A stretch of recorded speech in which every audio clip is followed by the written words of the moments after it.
une fois, l'hypnose, c'est un mécanisme naturel. C'est pour ça que ça va être facile, une fois qu'on aura consulté quelqu'un qui est le maître de l'art, c'est-à-dire l'hypnopraticien, et une fois qu'on aura eu des indications de sa part, à mettre en route ces mécanismes-là. Alors l'intérêt du fait que ce soit un mécanisme naturel, c'est qu'on ne risque pas de surdosage. Et d'effets secondaires non plus, parce que l'organisme va réguler tout ça. Par exemple, je vais prendre un exemple tout simple, qui est la sérotonine. Lorsqu'on a un taux de sérotonine trop bas, eh bien, à ce moment-là, on déprime.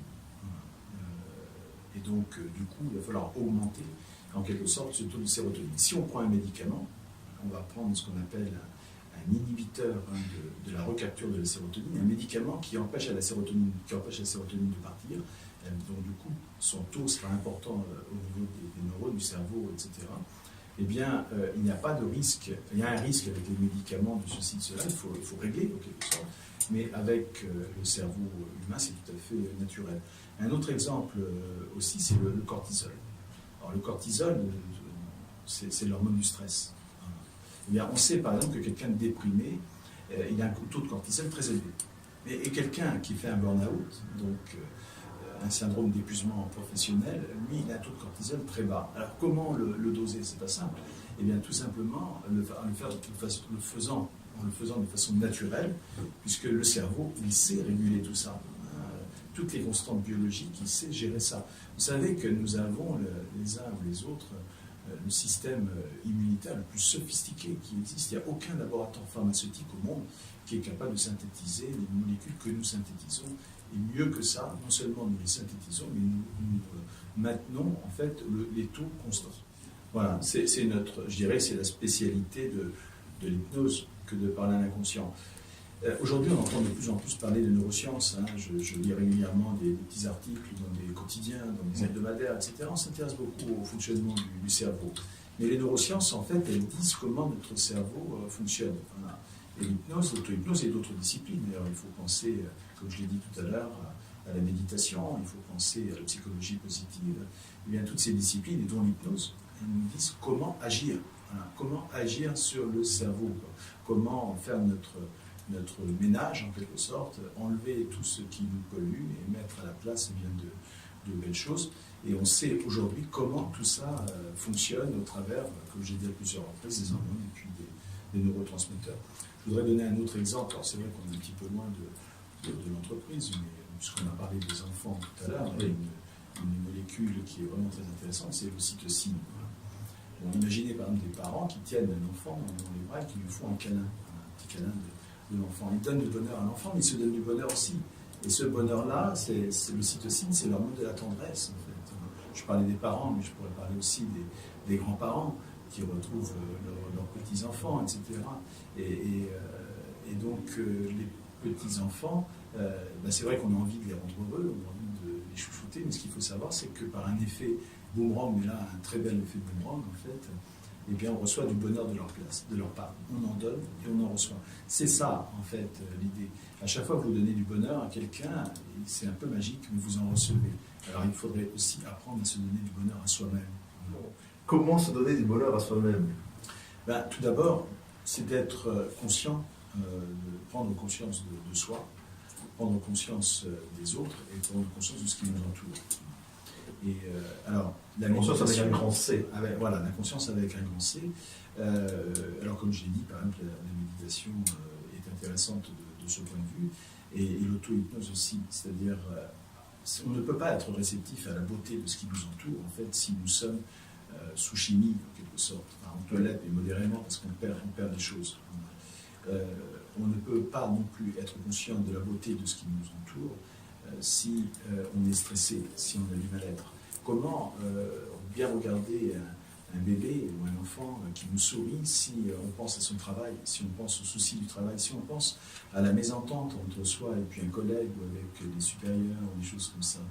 Il faut insuffler en fait du bonheur, mais à tous les niveaux de notre société. Voilà. Et alors là, on va s'apercevoir d'une chose assez étrange en fait, mais pour moi c'est une évidence, mais peut-être que pour certaines personnes ça va être une révélation, que en fait le bonheur, ça rend plus efficace. Et le bonheur, ça rend plus productif, etc. Pourquoi? Parce qu'on ne travaille plus, on a du plaisir. C'est comme un peintre, lorsqu'il a atteint un certain âge, vous ne pouvez pas lui demander d'arrêter. Il aime ce qu'il fait, quoi. Si vous aimez votre travail, eh bien vous êtes content d'arriver. Bon, vous êtes content aussi de repartir, parce qu'il y a la famille à retrouver, les enfants, etc. Mais vous êtes bien au travail, vous êtes bien en famille, vous êtes bien lorsque vous êtes en vacances. Combien de personnes, 8 jours avant de reprendre le travail, commencent à se faire du mouron à cause de la reprise de ce travail, alors qu'ils sont encore en vacances.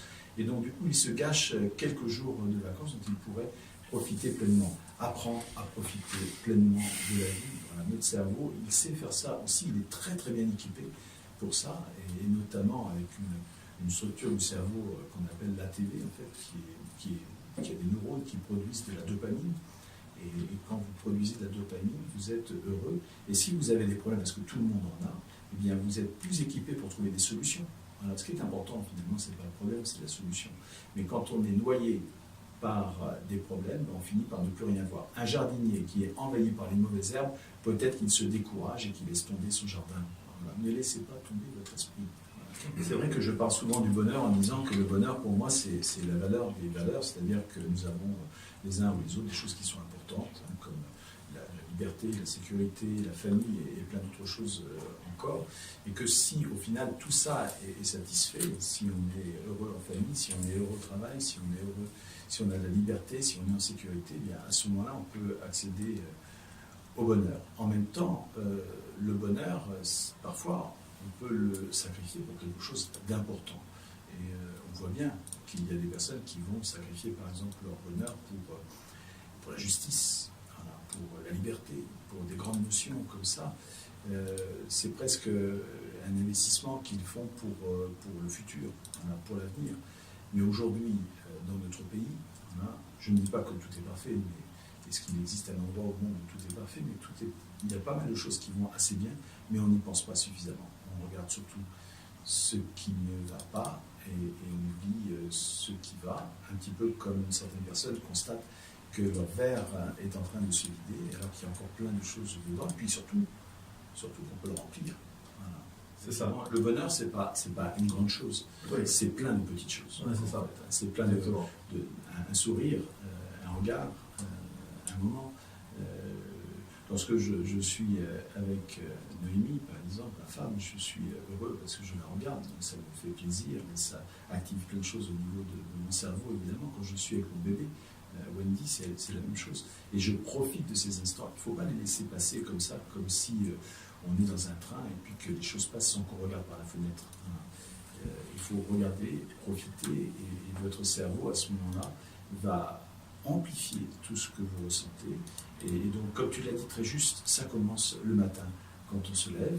Et le matin, je profite pleinement du début de la journée, puis je profite de la journée. Et je pense aussi au repas. Donc, du coup, je vais m'arrêter pendant quelques instants de travailler, et puis je vais pouvoir manger donc, avec ma femme. Et je pense aussi à la reprise où je vais retrouver mes stagiaires.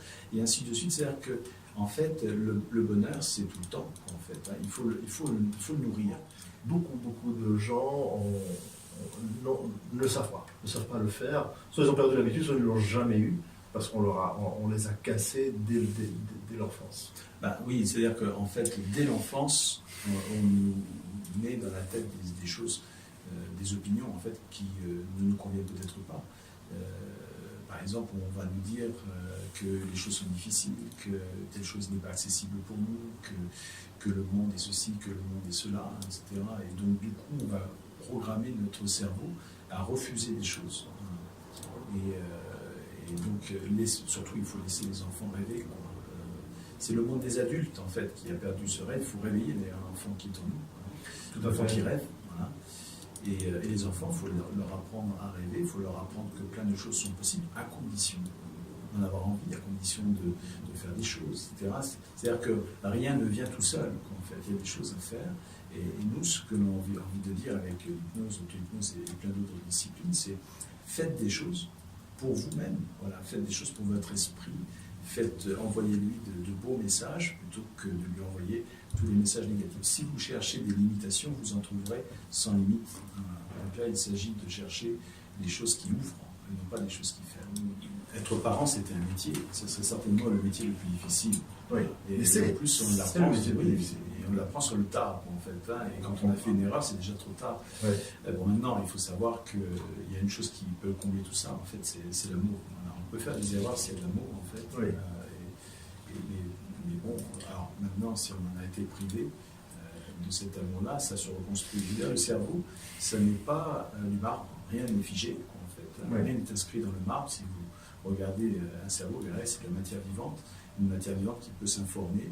Et donc, peut-être que pour ceux qui n'ont pas eu la chance d'avoir des attentions, on appelle ça des marques d'attention positives, eh bien, aujourd'hui, ils peuvent aller les chercher, en fait, et faire des choses qui leur font plaisir. Moi, je parle assez souvent de ce que j'appelle la tyrannie du groupe, c'est-à-dire qu'est-ce que les parents ont voulu faire de moi, qu'est-ce que mes amis veulent faire de moi, et au final, tout le monde me donne des conseils parce que peut-être les gens ont une bonne intention au passage, il ne faut pas toujours penser à de mauvaises intentions, ils ont une bonne intention, ils veulent des choses pour moi, mais au final, qu'est-ce que moi je veux?